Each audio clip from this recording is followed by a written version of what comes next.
আসানসোল বার্নপুরে দামোদর নদের ওপর অস্থায়ী ব্রিজের পরিদর্শনে আসেন কেন্দ্রীয় জাহাজ মন্ত্রক ও ওয়াটারওয়ে প্রতিনিধিমণ্ডল। বাঁশের ওপর জেটি করার সম্ভাবনা খতিয়ে দেখলেন, যাতে পশ্চিম বর্ধমান এবং বাঁকুড়ার মধ্যে যাতায়াত ও ব্যবসার ক্ষেত্রে সুবিধা হয়।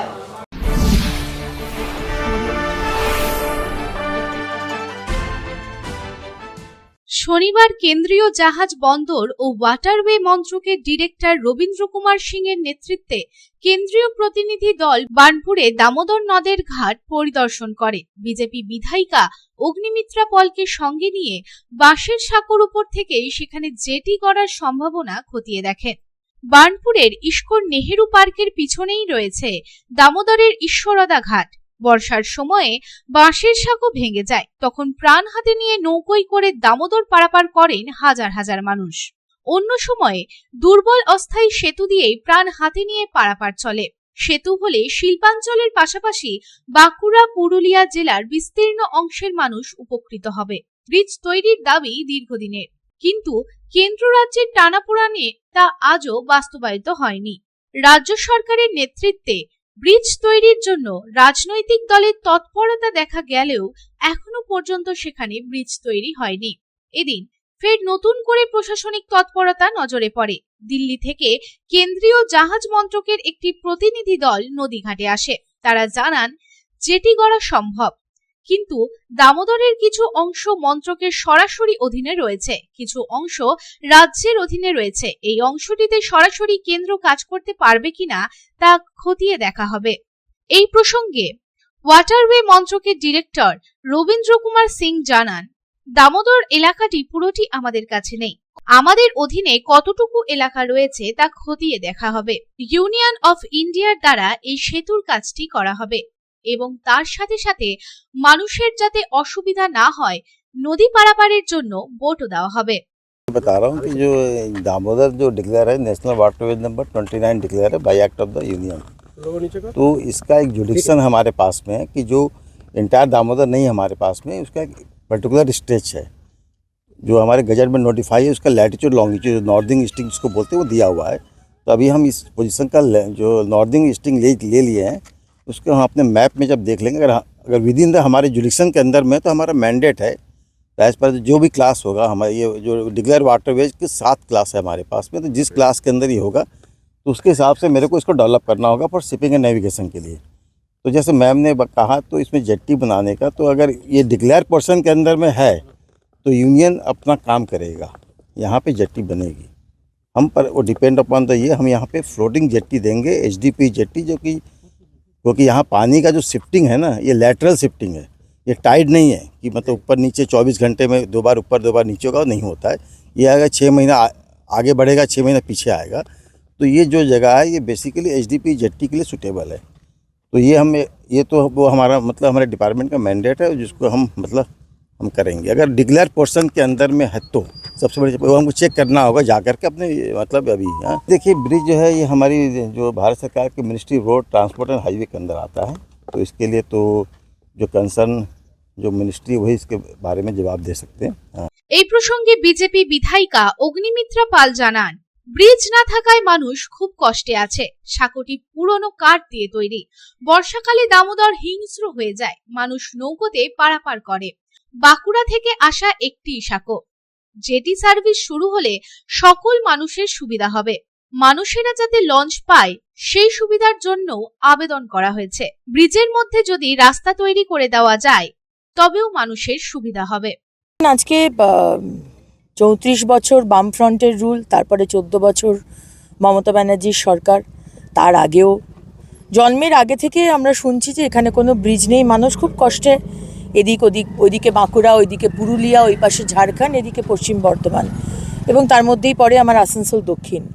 মানুষ খুব কষ্টে আছে এবং এই যে সাঁকোটা দেখছেন, এটা একটা টেম্পোরারি পুরনো কাঠ দিয়ে বানানো। প্রতি বছর টেন্ডার হয়, তৃণমূলের কোনো নেতার সুবাদে কেউ একজন টেন্ডার পায় এবং বর্ষাকালে দামোদর হিংস্র হয়ে ওঠে, চারিদিকে ফ্লাডিং হয়ে যায় এবং সেখানে এই ব্রিজটাও ভেঙে চুরমার হয়ে ভেসে যায়। তখন মানুষ ছোট ছোট নৌকো আছে, সেই নৌকোতে তারা পারাপার করে জীবনের রিস্ক নিয়ে। যখন বাকি মাসগুলো গরমকালে এই ব্রিজ দিয়ে যাতায়াত করে, এবং প্রচুর মানুষ আজকে বাঁকুড়া থেকে ইস্কো কারখানায় কাজ করতে আসছে, বিভিন্ন কারখানা রয়েছে এখানে, সেখানে কাজ করতে যাচ্ছে। একটাই বাঁকুড়া থেকে এদিকে আসারই একটাই সাঁকো, নয়তো ঘুরে আসতে গেলে প্রায় 60 কিলোমিটার ঘুরে আসতে হয়। স্টুডেন্টস আসছে, ভেন্ডার আসছে, মাছ সবজি বিক্রেতা যারা তারা আসছে, পেশেন্ট আসছে, খুব কষ্টের মধ্যে তারা আসে। এবং আমাদের মনে আছে তখন বোধহয় আমরা স্কুলে পড়তাম, এখানে একটা বিরাট অ্যাক্সিডেন্ট হয়েছিল, নৌকো উল্টে গেছিলো, প্রায় 60-70 জন মারাও গেছিলো যতদূর আমার মনে পড়ে। তো সেই কারণে বারবার এমএলএ হওয়ার পরে বারবার মাননীয় মুখ্যমন্ত্রী এবং এই সরকারকে বলা হয়েছে, বিধানসভায় রেজ করেছি যে এখানে একটা ব্রিজ করে দেওয়া হোক। এটা এখানকার মানুষের দাবি চাহিদা, মানে কোনো বিলাসিতা নয়, এটা প্রচণ্ড একটা নেসেসিটি। ব্রিজ তৈরির বিষয়ে স্থানীয় এক বাসিন্দা রবীন কুমার তেওয়ারি জানান, বৃষ্টি হলে অনেক মানুষেরই সুবিধা হবে। তাছাড়াও যে সকল দিনমজুর আছে তাদের যাতায়াত করতেও সুবিধা হবে। সেতুটা হলে এলাকার মানুষদের যাতায়াতের সাথে সাথে হাসপাতালে যাওয়া আসারও সুবিধা হবে। কমিটির থেকে বারবার প্রস্তাব দেওয়া হলেও এখনো পর্যন্ত ব্রিজ তৈরির কাজ শুরু হয়নি। অনেক সুবিধা হবে আমাদের এই গ্রামের অনেকের মানুষের, মানে আসানসোল শিল্পাঞ্চলে আসা করে বিজনেস, মানে এই যে আমি বলি যে এই যে রোজগার করে, যেটা অনেকের আর্থিক অবস্থা খারাপ, তাদের খাওয়া দাওয়ার ক্ষেত্রে খুবই মানে দিনমজুর যারা আসা যাওয়া করছে, নিত্য প্রয়োজন মানে মজুরির কাজ করে, তাদের যাতায়াতে খুব সুবিধা এবং ভাড়াটা সুলভ হয়। এবং আমাদেরও খুব সুবিধা এই যে মানে যারা এখানে আমরা কাজ করতে আসি প্রতিদিন, হ্যাঁ, মানে চাকরি বা এমনি যারা আছে তাদের ক্ষেত্রে খুবই সুবিধা হয় আমার মনে হয়। ব্রিজ তৈরির প্রতিক্রিয়ায় তৃণমূল কাউন্সিলর অশোক রুদ্র জানান, তৃণমূল আবেদন করার পরই বিজেপি আবেদন করেছে। মাননীয় বিধায়িকাকে এই বিষয়ে আবেদন করতে হবে মাননীয় মুখ্যমন্ত্রীর কাছে। রাজ্য কেন্দ্র মিলে এই কাজটি করলে তবেই সম্পূর্ণ হবে। বিজেপি আসানসোলের উন্নয়নে এখনো পর্যন্ত তেমন কোনো কাজ করতে পারেনি।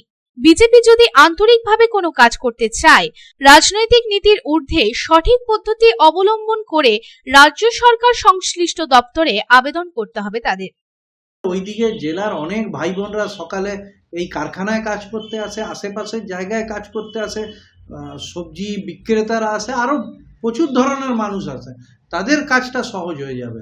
সে তো আমরাও চাই সেতু হোক। সহযোগিতা না করতেন তাহলে ওই সেন্ট্রালের ব্রিজ ওয়েজেসের ডাইরেক্টরকে নিয়ে আসতে পারতেন। ওনার কাজ করার কোনো সদর্থক ভূমিকাই নেই, ইচ্ছেও নেই। উনি এই চমকদারি চটকদারি এইসবই করেন। মুশকিলটা তো এখানে আন্তরিকভাবে কাজ করতে চাইলে কেন কাজ হবে না? নিশ্চিতভাবে কাজ হবে। মানুষের জন্য কাজ করা তো মমতা বন্দ্যোপাধ্যায় তো বলেনি যেন মানুষের জন্য কাজ করতে চাই। অতএব পদ্ধতি মেনে কাজটা করতে হবে। রাজনীতির জায়গা, রাজনৈতিক অভিযোগ আলাদা জায়গা। আপনি যখন এত বড় একটা সিরিয়াস কাজের কথা যদি সত্যি ভেবে থাকেন তাহলে তো সেটাকে পদ্ধতিগতভাবে ঠিক রাখতে হবে। ততদিন উনি সেতু করে আওয়াজ তুললেন, এখন শুনছি জেটির ডাইরেক্টরকে নিয়ে চলে এসেছেন। আরে ভাই, যে দপ্তরে সেটাকে তো আগে করতে হবে। আপনি যদি জুতোর দোকানে গিয়ে বলেন যে আমাকে 2 কেজি পাঁপড় দিন, হবে? তো এই সেম জিনিস হচ্ছে, মানুষকে বিভ্রান্ত করা হয়, আর কিচ্ছু না। আসানসোল থেকে সন্তোষ মণ্ডলের রিপোর্ট, পাবলিক টাইমস।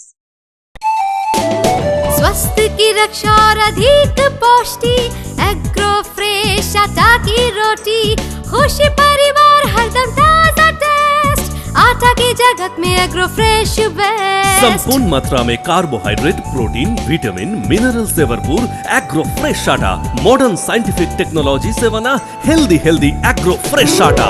रोटी चपाटी पूरी पराठा, एग्रो फ्रेश आटा। স্বাস্থ্যোজ্জ্বল দেহে সঠিক পুষ্টি, এগ্রো ফ্রেশ আটা রুটি, এগ্রো ফ্রেশ আটা।